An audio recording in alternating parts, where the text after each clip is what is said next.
सत्यम news web TV की खबरों में आप दर्शक बंधुओं का बहुत बहुत स्वागत है। सुप्रभात, आदाब, नमस्कार। आज शनिवार का दिन आपका मंगलमय हो। भदोही जिले की फटाफट खबरों को लेकर एक बार फिर हाजिर हूं मैं नसीर कुरैशी। आज की फटाफट खबरों में क्या कुछ है, देखिए इस बड़ी व अहम खबर के साथ। 25,000 इनाम घोषित होते ही धसकरी हत्याकांड का आरोपी सुजीत यादव शुक्रवार की दोपहर बाद माननीय न्यायालय में पहुंचकर सरेंडर कर दिया है। भदोही कोतवाली इलाके के धसकरी निवासी समाज सेवी कमलाकांत दुबे चर्चित हत्याकांड से जुड़े चौथे आरोपी ने न्यायालय में सरेंडर कर दिया है। पुलिस अधीक्षक अभिमन्यु मांगलिक के निर्देश पर गुरुवार को ही पुलिस ने सुजीत यादव पर 25,000 का इनाम घोषित किया था। इनाम की घोषणा के कुछ ही घंटों के बाद धसकरी हत्याकांड के इस चर्चित आरोपी ने ज्ञानपुर पहुंचकर अपर मुख्य न्यायिक मजिस्ट्रेट आशीष कुमार सिंह की अदालत में सरेंडर किया है। गत दिनों धसकरी गांव निवासी कमलाकांत दुबे नामक सामाजिक कार्यकर्ता की कार से टक्कर मारकर हत्या कर दी गई थी। भदोही कोतवाली पुलिस ने इस मामले में धसकरी ग्राम प्रधान मनीष कुमार यादव, मेहीलाल यादव, मुन्नालाल यादव व सुजीत यादव के खिलाफ मुकदमा दर्ज किया था, जहां फरार सुजीत यादव पर पुलिस ने 25,000 का इनाम घोषित किया था। इनाम की घोषणा होते ही शुक्रवार को सुजीत यादव ने माननीय न्यायालय में पहुंचकर सरेंडर कर दिया है। कोरोना थाना इलाके के अरता गांव सभा के यादव बस्ती में आधी रात के करीब एक मढ़े में आग लग गई। देखते ही देखते 3 मढ़ा आग की चपेट में आ गया। रिहायशी मढ़े में लगी आग से डेयरी के सामान के साथ साथ 30,000 रुपया नगद जलकर खाक हो गया है। जांच पड़ताल के लिए सुबह राजस्व विभाग की टीम के साथ क्षेत्रीय पुलिस भी मौके पर पहुंची थी। हाफ ट्यूबवेल के पानी से ग्रामीणों ने आग पर काबू पाया था। अरता के यादव बस्ती निवासी रामनाथ यादव अगल बगल 4 मढ़ा लगाकर परिवार के साथ रहते हैं। एक मढ़े में डेयरी, दूसरे मढ़े में गृहस्थी का सामान, तीसरे मढ़े में अनाज भूसा व चौथे मढ़े को किचन के रूप में इस्तेमाल करते थे। रात करीब 11:30 बजे अचानक अनाज भूसा वाले मढ़े में तेज धुआं व आग की लपटें उठने लगी। इसी मढ़े के बगल मौजूद दूसरे मढ़े में रामनाथ यादव की पत्नी मीरा देवी परिवार के एक बच्चे के साथ सोई हुई थी। लपट व धुएं से नींद टूटी तो भागकर जान बचाई। शोर मचाने पर परिवार के सभी सदस्य जाग गए। देखते ही देखते 3 मढ़ा जलकर राख हो गए थे। जब तक किचन के मढ़े के पास आग पहुंचती तब तक ग्रामीणों ने आग पर काबू पा लिया था। अरता के यादव बस्ती में आधी रात के करीब लगी आग की घटना में भारी नुकसान हुआ है। रामनाथ यादव ने कोरोना पुलिस को दिए गए तहरीर में बताया है कि मढ़े में एक बल्ब लगा था। आशंका है कि शॉर्ट सर्किट के चलते मढ़े में आग लगी है। आग लगते ही यादव बस्ती में चीख पुकार, अफरा तफरी फैल गई थी। रामनाथ यादव इस मढ़े से 500 मीटर दूर अपने एक टीन सेट में बेटे अनिल यादव व विकास यादव के साथ सोए हुए थे। आग लगने की सूचना मिलते ही रामनाथ यादव बेटों के साथ मौके पर पहुंच गए और बस्ती के लोगों के सहयोग से आग पर काबू पाया था। रामनाथ यादव के मुताबिक तीनों मढ़े में अलग अलग सामान रखे थे, जिसमें डेयरी के सामान 15 कुंतल गेहूं, 18 कुंतल धान, 1.5 कुंतल सरसों, 1 मोबाइल, 4 कुर्सी, 2 हॉर्स पावर की मोटर, 1 पंखा, 2 चारपाई, 2 रजाई गद्दा, 2 ड्रम, 2 कुंतल भूसा के साथ साथ मढ़े में रखा 30,000 नगद भी जल गया है। डेयरी का कारोबार करने वाले रामनाथ यादव का इस आगलगी की घटना में भारी नुकसान हुआ है। फिलहाल सूचना पर राजस्व विभाग की टीम व कोरोना पुलिस मौके पर पहुंची थी। रात करीब 11:30 बजे यह आगलगी की घटना अरता के यादव बस्ती में हुई थी। गोपीगंज के जंगीगंज बाजार से सटे बड़ा गांव से हिंदू मुस्लिम भाईचारे की एक बेहद खूबसूरत तस्वीर सामने आई है, जहां बड़ा गांव के रहने वाले 70 वर्षीय अब्दुल रहीम सिद्दीकी उर्फ कल्लन ने गांव के रामलीला समिति को अपनी जमीन दान दी है। बड़ा गांव में पिछले 94 सालों से उधारी की जमीन पर रामलीला का मंचन होता था। जमीन कब्जे की डर से लोग अपने भूमि पर ज्यादा दिन तक रामलीला नहीं होने देते थे। लेकिन बड़ा गांव के मुस्लिम समाज से आने वाले अब्दुल रहीम सिद्दीकी उर्फ कल्लन ने अपना पुश्तैनी मकान ध्वस्त कराते हुए गांव के रामलीला समिति को यह जमीन सौंप दी है। उधर आदर्श रामलीला समिति ट्रस्ट बड़ा गांव के अध्यक्ष आशीष सिंह समेत इलाके के तमाम हिंदू भाइयों ने इसे हिंदू मुस्लिम भाईचारा बताया है। अब्दुल रहीम सिद्दीकी उर्फ कल्लन अपनी पुश्तैनी जमीन पर बने मकान को ध्वस्त कराते हुए कीमती जमीन रामलीला कमेटी को सौंपकर बड़ा गांव के ही दूसरे स्थान पर मकान बनाकर रहने लगे हैं। अब्दुल रहीम उर्फ कल्लन सिद्दीकी कारपेंटर का काम करते हैं। जमीन सौंपकर सत्यम न्यूज से बातचीत करते हुए 70 वर्षीय अब्दुल रहीम सिद्दीकी उर्फ कल्लन की आंखें खुशी से डबडबा गई थीं। नहरों में पानी न छोड़े जाने की वजह से किसानों के रबी फसल की बुआई पिछड़ रही है। जल्द पानी न छोड़े जाने पर किसानों ने ज्ञानपुर पंप कैनाल पर पहुंचकर आंदोलन करने की चेतावनी दी है।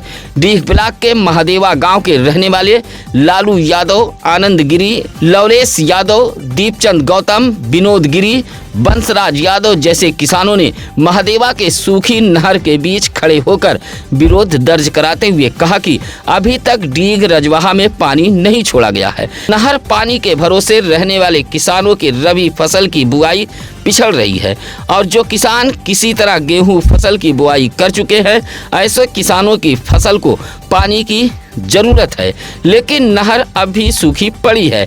नहर में पानी न होने की वजह से आसपास के 30 गांव के किसान बिन पानी परेशान हैं।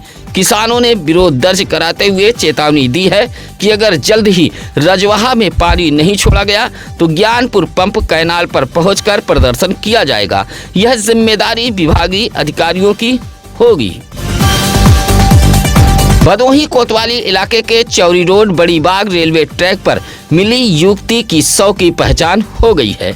युवती का यह शव देवनाथपुर बाजार से सटे लक्ष्मणपट्टी गांव निवासी मोहम्मद हाशिम खान की 25 वर्षीय पुत्री शाहीन खान उर्फ रेशमा का था। यह वही युवती है जो 30 सितंबर 2025 को ज्ञानपुर जिला मुख्यालय न्यायालय परिसर के बाहर पेट्रोल लेकर पहुंची थी। हालांकि न्यायालय के सुरक्षा में तैनात पुलिस कर्मियों ने युवती को बचाते हुए अस्पताल भेज दिया था।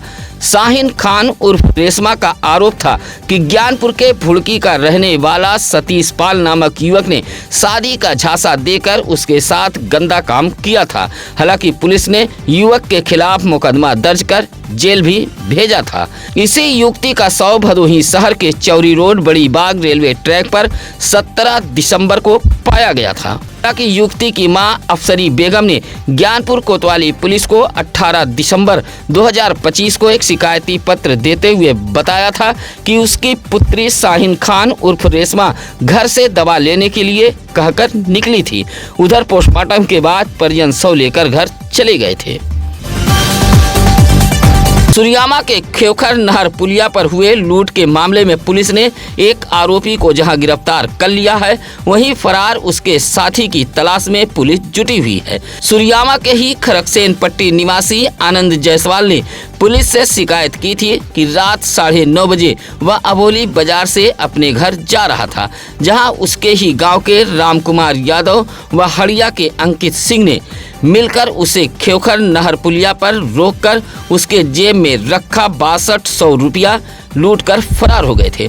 पुलिस ने इस मामले में खरकसेन पट्टी निवासी रामकुमार यादव को दानूपुर बाजार से जहां गिरफ्तार कर लिया है, वहीं फरार उसके साथी अंकित सिंह की तलाश में पुलिस जुटी हुई है। गिरफ्तार रामकुमार यादव के पास से पुलिस ने एक मोटरसाइकिल व लूट के 2900 रुपये को बरामद किया है। गिरफ्तार करने वाली टीम में उप निरीक्षक Sanjay Singh, head constable Ranjit Singh, constable Ashish Kumar व राकेश कुमार शामिल रहे। गोपीगंज नगर में सांडों व छुट्टा पशुओं का आतंक अब लाइलाज होता जा रहा है। कोई ठोस पहल न होने से आए दिन जहां इन छुट्टा पशुओं की वजह से जाम लग जाते हैं, वहीं ठेला, खोमचा, सब्जी, फल जैसी दुकानों को भी यह छुट्टा पशु नुकसान पहुंचाते रहते हैं। शुक्रवार को तो केवड़िया तिराहे पर एक साड़ का महासंग्राम देखने को मिला है, जहां दो छुट्टा साड़ आपस में भिड़ गए थे। इसके आतंक से लोग इधर उधर भागने लगे। संयोग अच्छा था कि कोई बड़ा हादसा नहीं हुआ, लेकिन आसपास के दुकानदार जहां दुकानों के शटर गिराकर भाग खड़े हुए, वहीं काफी देर तक वाहनों की आवाजाही भी बाधित रही। गोपीगंज नगर में बढ़े छुट्टा पशुओं के आतंक पर लोगों ने रोक लगाए जाने की मांग की है। कहा कि छुट्टा पशुओं को पकड़कर तत्काल गौशाला भेजा जाए, अन्यथा कभी भी बड़ा हादसा हो सकता है। भदोही शहर कोतवाली इलाके के नूरखापुर में पहुंची एक अजनबी महिला की अजीबोगरीब हरकत देख सनसनी फैल गई थी। देखते ही देखते मौके पर काफी भीड़ जमा हो गई थी और इस अजनबी महिला को रोककर मोहल्ले के लोगों ने डायल 112 पुलिस को सूचना दी थी। फिलहाल मौके पर पहुंची पुलिस इस अजनबी महिला को अपने साथ लेकर चली गई थी। नूरखापुर मोहल्ले के लोगों के मुताबिक शुक्रवार की देर शाम एक अजनबी वृद्ध महिला मोहल्ले में पहुंची और इश्तियाक जलालू रहमत अली के मकान के गेट को बाहर से बंद कर दिया और 8 साल के एक बच्चे का हाथ पकड़ने लगी। इसी दौरान सुफियान के परिवार की एक महिला ने देख लिया। महिला शोर मचाने लगी। इस अजनबी महिला को देख मोहल्ले के साजिद नामक युवक ने डायल 112 पुलिस को सूचना दी। महिला एक झोला लिए हुए थी, जिसमें चिप्स, टॉफी, बिस्किट, चूरन समेत अन्य खाने पीने के सामान मौजूद थे। पुलिस इस अजनबी महिला को अपने साथ लेकर चली गई थी। महिला विक्षिप्त बताई गई है। मनरेगा पर आए नए बिल पर भदोही में भी घमासान मच गया है। जगह जगह इस नए बिल की प्रतियों को आग के हवाले किया गया है। ऑल इंडिया फॉरवर्ड ब्लॉक के बैनर तले भदोही ब्लॉक के उमरी, मखदूमपुर, सबरपुर जैसे ग्रामीण इलाके में नारेबाजी करते हुए मनरेगा पर आए नए बिल के प्रतियों को आग के हवाले किया गया। मखदूमपुर में सुशील कुमार श्रीवास्तव, रामजीत यादव, समरपुर में केशव प्रसाद विश्वकर्मा व उमरी में राम गेना देवी के नेतृत्व में मनरेगा के इस नए बिल का जोरदार विरोध दर्ज कराते हुए इस नए बिल की प्रति को आग के हवाले किया गया है। कहा कि यह बिल जमींदार और पूंजीपतियों को फायदा पहुंचाने वाला कानून है। कहा कि मनरेगा कानून को खत्म कर जी राम जी बिल लाया गया है। यह बिल पूंजीपतियों को फायदा पहुंचाने वाला कानून है। चौरी के कंदुई दरुनहा गांव में बाइक के धक्के से घायल 70 वर्षीय शिवराम मौर्य की इलाज के दौरान मौत हो गई है। मौत से परिवार के लोगों में कोहराम मचा है। शिवराम मौर्य 10 दिसंबर को घर से पैदल समीप के एक दुकान से कुछ सामान लेने जा रहे थे। जैसे ही रोड पार करने लगे तभी पल्सर बाइक सवार ने टक्कर मारी थी।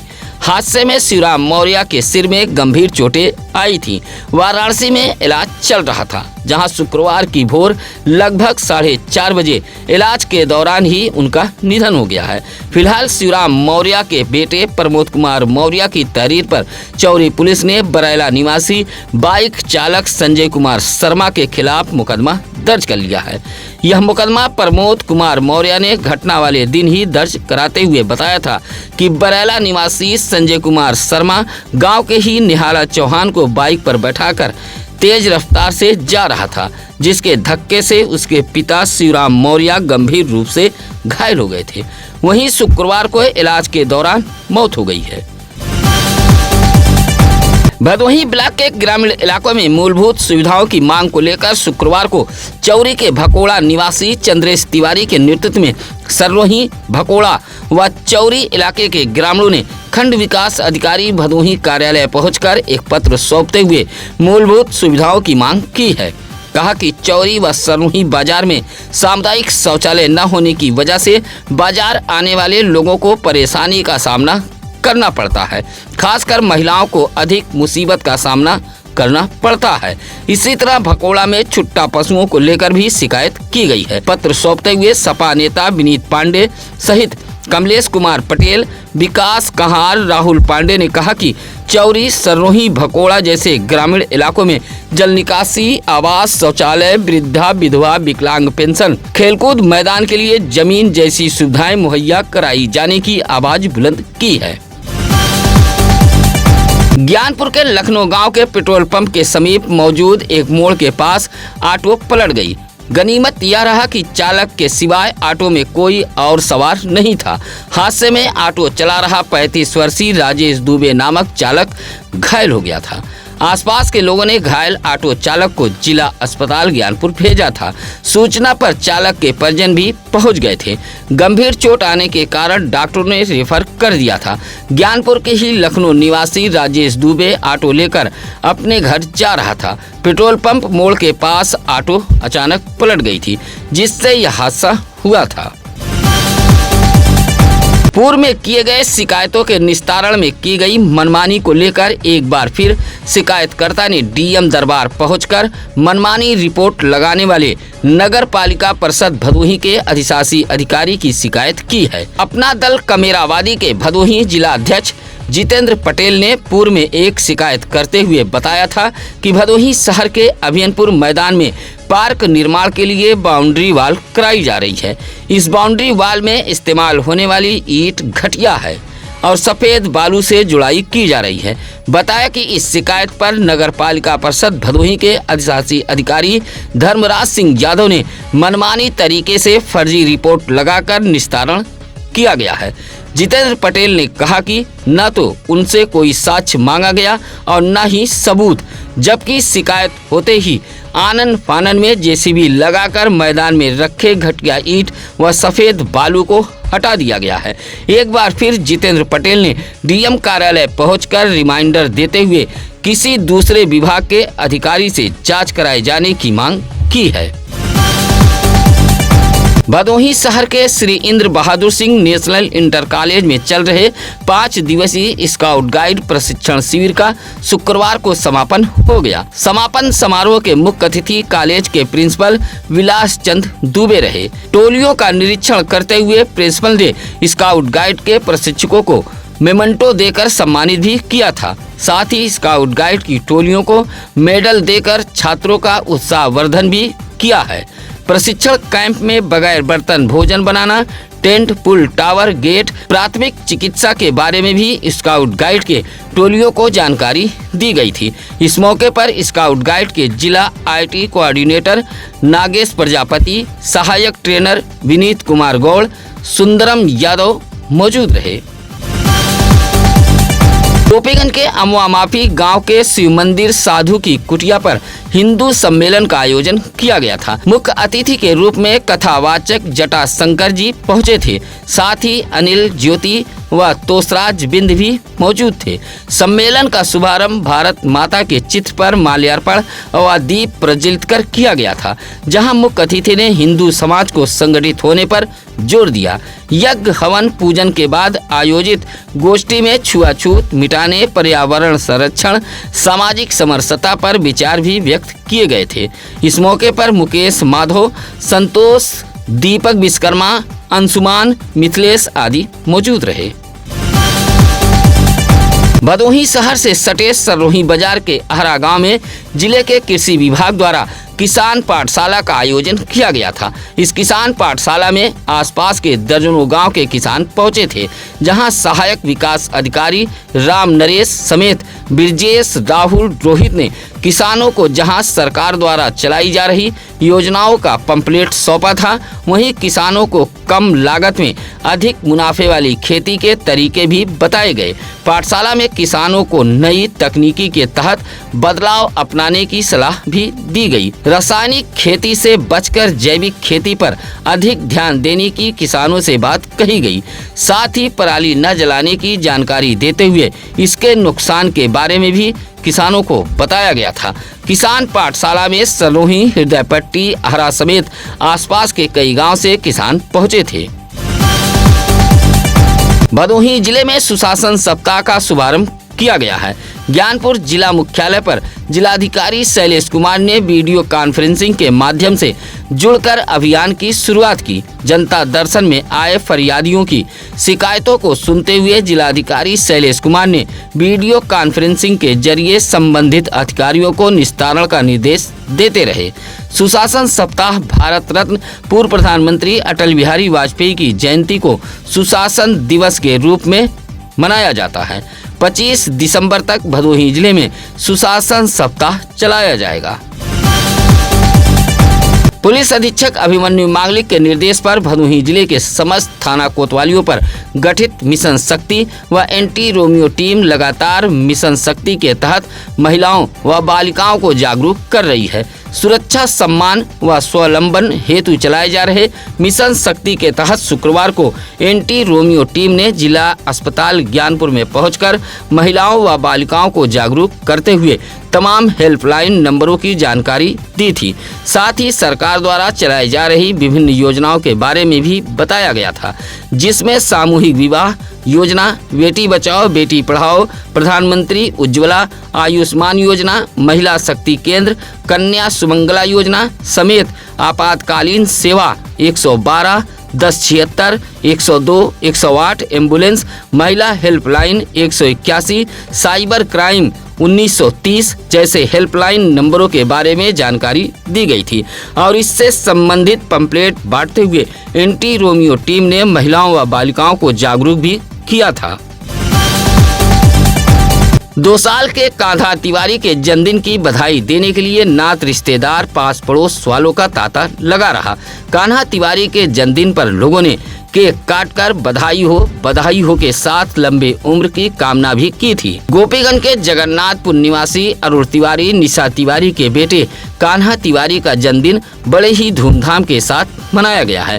कार्यक्रम स्थल को जहां खूबसूरत ढंग से सजाया गया था, वहीं लोगों ने उपहार में सोने की चेन, इलेक्ट्रॉनिक कार, साइकिल, कपड़ा, चॉकलेट सहित काफी उपहार देते हुए उज्जवल भविष्य की कामना की है।